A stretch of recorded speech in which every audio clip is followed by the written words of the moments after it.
Grupo Cinec, innovación en el desarrollo humano. En un mundo globalizado en el que se busca solidez para alcanzar sus objetivos, es necesario contar con grandes equipos de trabajo para obtener soluciones. En Grupo Cinec encontrará al aliado que le ayudará a dedicarse a realizar sus competencias clave, aumentando sus utilidades y eficiencia. Le proporcionamos el respaldo en su capital humano especializado y optimización de los procesos de negocio reduciendo sus costos. Cinec, innovación en el desarrollo humano. Continuando con el tema de estudios de precio de transferencia, ahora abordaremos lo que son los métodos, maestro, de cómo se llevan a cabo estos estudios de precio de transferencia.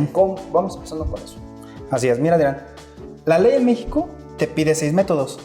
Aquí es muy importante, Adrián, resaltar que esos métodos son de forma consecutiva. ¿Qué quiere decir con esto?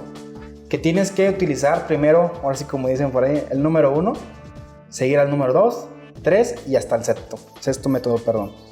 Entonces, el primer método te habla, Adrián, de que tienes que comparar, se llama precio comparable no controlado. Este método tiene que comparar muy estándar lo que es un producto contra otro producto. Se puede decir que es el más sencillo de todos los métodos, es el método que más le gusta a la autoridad. Entonces, es comparar un producto, por decir un televisor, la venta de un televisor contra la venta de otro televisor. Deben tener las mismas características para que sean comparables. Entonces es muy sencillo, lo que hace la autoridad es compara el precio de ese televisor que se vendió a un tercero contra el precio que se le vendió a una parte no relacionada, perdón, una parte relacionada, y compararía los precios. En su momento, si son las mismas características de ambos, se tendría que decir que es el mismo precio al cual le vendió a ambos. Pero entramos después a que si son inclusive operaciones de servicios, Adrián, entonces ya no podemos aplicar este método. ¿Por qué? ¿Cómo comparas o cómo cuantificas el conocimiento? Entonces, este método ya no es ideal para eso. Entonces, venimos a un segundo descarte de métodos. Es muy importante, Adrián, vas a encontrar en los estudios de precios de transferencia que dicen todos, no se utilizó el método precio comparado no controlado o como lo conocemos por ahí, PC, por X o Y razón. Desde mi punto de vista, Adrián, es fundamental tener el argumento y más que nada el documento fuente en el cual te estás basando para ese descarte de métodos, porque la autoridad te lo va a pedir.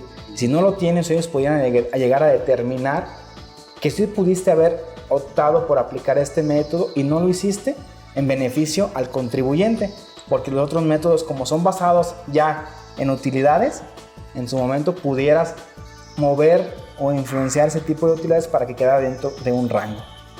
Okay. Y bueno, entonces estamos hablando que tenemos de esos 6 métodos. Con estos 2 ejemplos podemos hablar de los métodos transaccionales. Cuando nos referimos a la parte de métodos que se refiere al margen de utilidad, ¿cómo operan esos dos de manera general, maestro? Bueno, se dividen, son los que siguen, que son el precio de reventa y el de costo de adicionado. Estos 2 métodos, Adrián, se van a utilidad bruta. Y más que nada revisan la utilidad bruta que tuviste en operaciones y se comparan con operaciones o utilidades brutas que tuvieron empresas terceras. Un ejemplo, si tú tienes una empresa que se dedica a comercializar, ¿qué es lo que hacemos? Se agarra el financiero de la empresa, se segmenta dependiendo de la operación que tuvo con las partes relacionadas y determinamos un margen de utilidad bruta. Entonces ese margen de utilidad es el que se compararía en su momento con el margen de utilidad que obtuvieron los terceros. Y si está dentro del rango de esas utilidades, se consideraría que estás a valor de mercado. Posteriormente pasamos a lo que es márgenes de utilidad transaccional de operación, el método residual de parte de utilidades, que estos son más que nada a métodos de utilidad de operación. Estos métodos es el mismo esquema, se comparan las utilidades de operación con los terceros y que tu utilidad de operación bajo estos 3 métodos que quedan debe estar a valores de mercado igual o razonablemente al de terceros. Menciona aquí algo, maestro, que para mí es muy importante. Ese es el tema de valores de mercado. O sea, ¿cuál es la fuente para determinar que está apegado a un mercado determinado? ¿Qué elementos son los que ustedes emplean para eso? Mira, Adrián, aquí la ley te pide que debes determinar tus ingresos y tus deducciones autorizadas conforme lo hubieran hecho con terceros. Y el hecho de decir conforme lo hubieran hecho con terceros te da la pauta de decir que las operaciones están a valor de mercado, porque el tercero no te va a comprar un producto si tú se lo das muy caro Entonces, ese es tu margen o ese es tu comparable directo para decir que está a valor de mercado. Pero eso es a través de mi propia documentación. Así es. Pero cuando tiene que salir, tú como especialista en estudio de precios de transferencia, tienes que salirte. ¿De dónde sacas la información para poder comparar? Cuando algún método así me lo pida. Así es, mira, Adrián. Como bien lo comentas, primero menciona el comparable interno porque es el comparable más ideal en el que debes utilizar. Y debes agotar todas las alternativas de poder utilizar este comparable interno. Como bien lo mencionas, si llegas a salir de ese comparable interno porque no lo tienes, hay bases de datos en las cuales te puedes basar para determinar si esa utilidad o en su momento esos productos pudieran estar a valor de mercado. Podemos obtener bases de datos inclusive para productos, para utilidades, para servicios, para intangibles. O sea, es una gama muy amplia de esas bases de datos en las cuales son información pública y cual el SAT en su momento de que te llegue a revisar podrá verificar que es información confiable en la cual él pueda replicar tu búsqueda y determinar que efectivamente es una búsqueda confiable y que no está sesgada a obtener el resultado que tú necesitabas para que tu empresa quedara dentro de un margen. Sí, porque cuando estás hablando que estás haciendo los comparables con tu propia información, bueno, pues me pongo a revisar 2 años atrás, me contratan para los estudios de precios de transferencia, pues tengo los valores históricos de ese momento. Sin embargo, cuando tengo que voltear esas bases de datos, ¿sí? ¿Cómo puedo regresar el tiempo? Siguiendo con el ejemplo que volteo, me contratan para 2 años atrás. Ajá. ¿Se conservan esas bases de datos? ¿Qué es lo que sucede? Mira, las bases de datos tienen una fecha dependiendo de la búsqueda. Entonces, cuando tú llegas y determinas la búsqueda en la base de datos, te fechea lo que es la búsqueda y te dice, esta búsqueda se realizó tal día.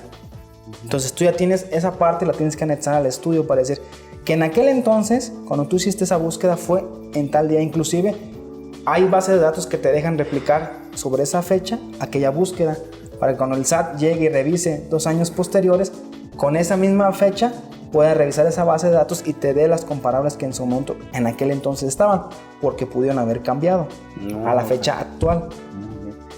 Aquí, bueno, ahorita para cerrar este tercer bloque, yo como asesor de la empresa o empresario de contrato, ¿qué conservo para el día de mañana que la autoridad me requiera así de manera general? ¿Qué es el estudio de precios de transferencia? Podemos entender que es como una pericial, como un dictamen en determinadas operaciones. Pero ¿qué es lo que cómo lo integras de una manera muy general? Ok, mira, el estudio de precios de transferencia viene siendo un cuaderno. Es un cuaderno grueso. Los estudios más pequeños que podemos hablar que son alrededor de 60, 70 hojas dependiendo del nivel de la empresa, pero más para que te des una idea del volumen de información que ahí se maneja. Entonces tenemos que anexar todas las evidencias para nosotros poder determinarle a la autoridad que ese entonces el precio que revisamos está a valor de mercado. Entonces el estudio, la parte estructural del estudio es un análisis funcional en el cual nosotros determinamos toda la operación o la membrana de la operación, los riesgos asumidos, los activos utilizados para determinar entonces en su momento todo lo que es la membrana del estudio de precios de transferencia. Posteriormente la aplicación del método, después el resultado de los métodos y la conclusión, que es la parte de donde nosotros damos la conclusión si la operación estuvo o no a valor de mercado. Es a grosso modo lo que pudiera contener un estudio de precios de transferencia. Maestro, en un momento más continuamos con este tema tan interesante y con esto cerraremos en la parte de BEPS y la fiscalización que estamos enfrentando en estudios de precios de transferencia. No se despegue y continúe viéndonos. En todo lugar, en todo momento, Eximex te acompaña. Nuestra nueva app JobSearch permite a los usuarios de dispositivos móviles disfrutar todas las prestaciones y servicios de nuestra empresa. Aplica los exámenes, revisa las vacantes y sube tu currículum. Eximex JobSearch. Si buscas trabajo, tu mejor herramienta.